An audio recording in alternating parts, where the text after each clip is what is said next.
Hi, my name is Joe Powell, a technology-focused trainer with the ITAM Academy. Welcome to our 2-minute tech tips for IT asset management professionals.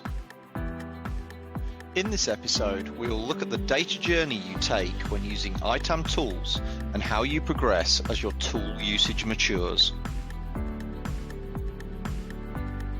When you first implement an ITAM tool, you'll end up with lots of raw software and hardware data. These discrete elements are only loosely linked together at the start. Your tool will start to link these bits of data to provide you better information on your IT estate.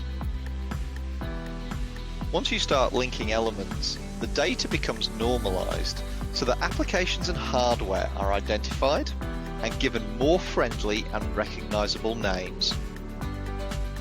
Your ITAM practitioners can then apply their licensing knowledge with input from the tool to associate the recognized software and hardware to licensable assets, usage metering, and vendor agreements you have.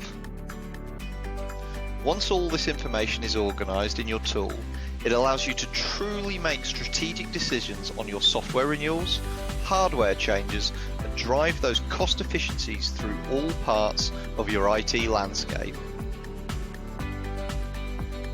In summary, no matter where you are on your ITAM data journey, the fact you're on it is the key takeaway, and the more of your employees at all levels that use the collected data, the more wisdom you'll have.